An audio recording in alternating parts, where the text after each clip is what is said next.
안녕하세요. 주식일보의 박태욱입니다. 자, 오늘 볼 내용들은요.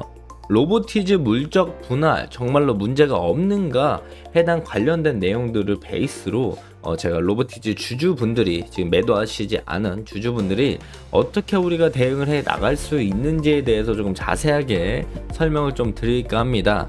그래서 오늘은 크게 네 가지로 볼 수가 있는데 로보티즈 물적 분할에 대한 설명들을 좀 드릴 거고요. 추가적으로 이제 주식 매수 청구권을 우리가 주주로서 주주의 권리로서 행사를 할 수 있습니다. 그래서 주식 매수 청구권 행사에 대한 부분들도 설명을 좀 드리도록 할게요. 그리고 나서 주식 매수 청구권 가격, 그리고 우리가 주주들이 아니신 분들이 어떻게 또 매매를 해 나갈 수 있는지에 대한 부분들까지 말씀드리도록 하겠습니다. 마지막으로 상법 개정은 내년부터 사실 시행이 돼서 이 마지막 부분은 우리가 좀 음모론으로 볼 수가 있어요. 근데 이 부분들도 배제하고 볼 수는 없기 때문에 이 해당 내용들까지 준비해 왔으니까 집중해서 시청해 주시면 좋을 것 같고, 시작하기 전에 주식일보 유튜브 구독과 좋아요 한 번씩만 눌러주시면 감사할 것 같습니다. 로보티즈가 이제 물적 분할을 한다라는 내용들이 나왔습니다. 해당 내용들이 나오면서 오늘 로보티즈 주가가 10% 이상 하락하는 모습들을 보여줬는데요. 분할을 해주는 회사가 로보티즈고요. 분할 당하는 회사, 새로 분할이 돼서 새로 생기는 분할 신설 회사가 로보이츠라고 보면 됩니다. 로보티즈의 자회사라고 우리가 생각을 해보면 좋을 것 같죠. 네, 로보이츠는 가칭이라고 보면 좋을 것 같고요. 그렇다면 분할 대상인 로보이츠가 어떤 사업 부분을 가져가는지 우리가 알아야 되겠죠. 로보이츠는 자율주행 사업 부분을 가져간다고 했습니다. 자, 그렇다면 쉽게 한마디로 더 정리하면 로보티즈가 있고, 로보티즈에서 자율주행 로봇 사업 부분만 똑 떼서 회사를 하나 만든다. 로보티즈의 자회사가 로보이츠가 되는 거다. 로보이츠는 자율주행 관련된 사업만 하는 거고, 원래 하던 모든 나머지 사업은 로보티즈가 진행을 한다. 이렇게 생각을 하시면 좋을 것 같습니다. 자, 그런데 이게 왜 주가가 떨어질 일이냐, 우리가 이 부분을 생각을 해보면, 원래 로보티즈를 우리가 투자했던 이유가 뭡니까? 자율주행 사업, 로봇 사업, 이 모든 걸 로보티즈가 하고 있기 때문에 그 모든 가치를 반영해서 로보티즈를 우리가 매수를 하지 않았을까 생각을 합니다. 하지만 우리가 자율주행 사업 부분들을 이제 떼서 로보이츠라는 자회사가 생겨버리게 된다라고 한다면 이게 빠지니까 그 부분에 대해서 불안감이 생기는 거죠. 하지만 이게 자회사로 편입이 되는 거기 때문에 신규 상장을 하는 게 아닙니다. 그래서 그냥 존속회사로 남아있다라고 이야기를 하고 있어요.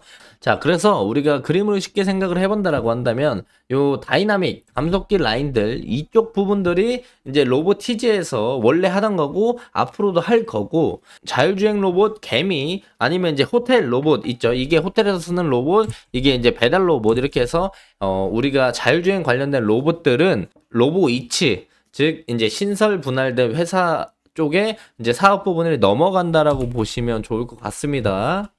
우리가 액추에이터, 로봇 쪽에 대한 매출이 98.47%예요. 자율주행 쪽의 매출이 1.53%밖에 되지 않습니다. 그래서 매출적인 부분들이 높진 않지만 우리가 상승 가능성에 대한 부분들을 크게 생각한다면 자율주행 로봇들이 로보이츠 쪽으로 빠지는 건 로보티즈 기준에는 엄청나게 좋은 건 아니죠. 상장 안 하면 상관은 없습니다. 하지만 상장을 하게 된다라고 한다면 자율주행을 투자하는 사람들은 로보이츠로 갈 거고, 우리가 그냥 로보티즈, 액추에이터 로봇을 보면 로보티즈를 투자할 거예요. 원래 둘 다 로보티즈에 투자를 했었었는데 이렇게 좀 바뀔 수가 있다라는 거죠.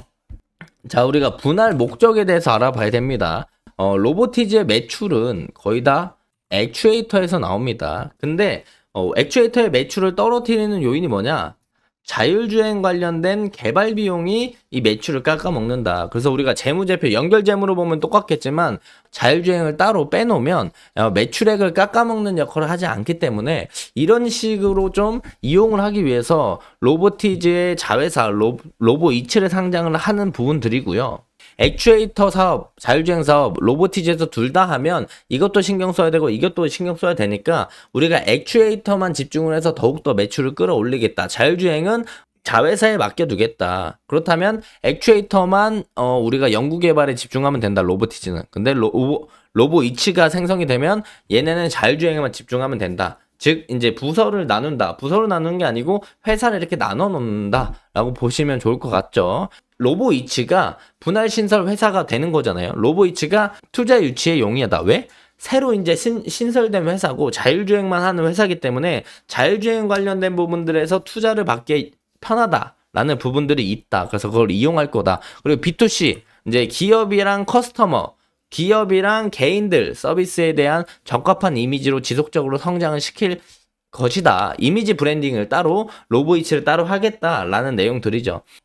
그런데 이 부분을 좀 우리가 주목을 해봐야 되는 게 말은 이렇게 했지만 상장을 할 수도 있겠죠.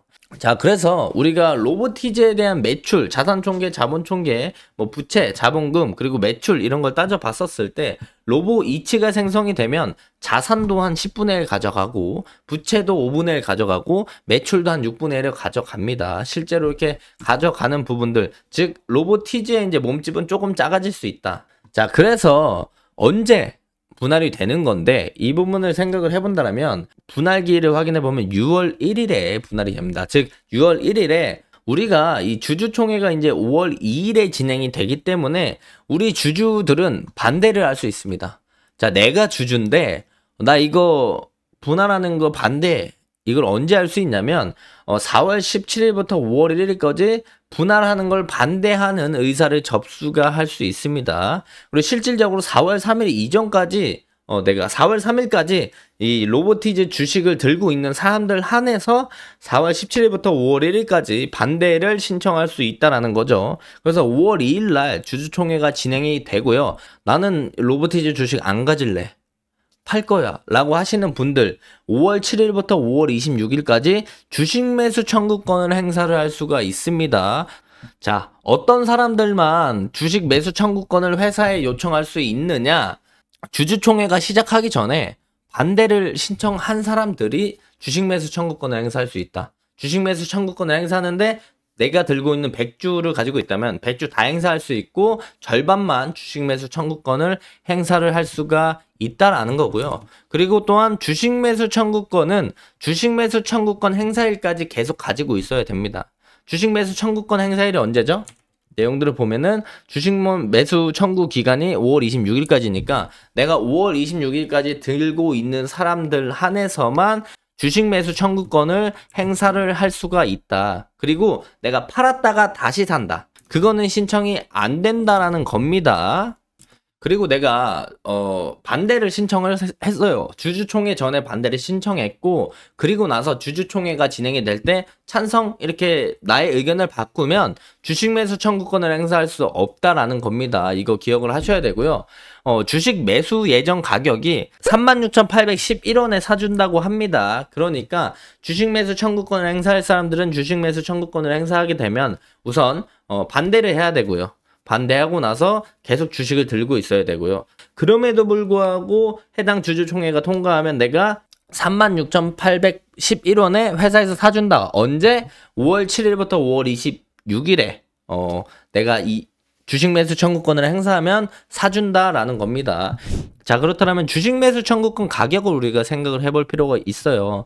오늘 주가가 하락을 해서 34,650원의 종가를 형성을 해줬고요.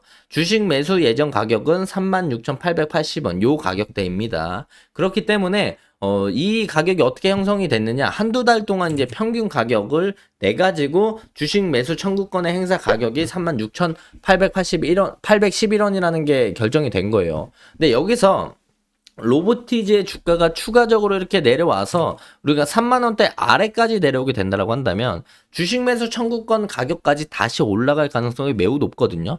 회사들이 바보도 아니고 이 가격대까지 내려놓고서 36,000원에 사줄 이유가 없다라는 겁니다. 그래서 우리가 6월달까지 좀 길게 3, 4개월을 바라봤었을 때 로보티즈의 주가가 3만원 이하로 이 장기평 라인들이나 이 앞에 매물대 라인들까지 내려오게 된다라고 한다면 우리가 싼 가격에 충분히 매수를 할 수 있다. 그리고 주가가 주식 매수 청구권 그 기간들 때까지 36,000원 가격까지 올라올 가능성이 높다라고 생각을 해주시면 좋을 것 같습니다. 3만원 초반 가격에서 놀 가능성이 높겠죠. 왜냐면 36,811원에 사준다고 했는데 그 가격보다 높으면 주식 매수 청구권 안 쓰고 시장가로 그냥 매도하면 되잖아요. 로보티즈의 주가가 크나큰 조정을 받아서 우리가 3만원 아래로 내려오게 된다고 한다면 한 번쯤은 매력적인 가격이라고 생각을 해볼 수가 있을 것 같습니다. 또한 추가적으로 제가 말씀을 드릴 게 뭐냐면 마지막인데 상법 개정이에요.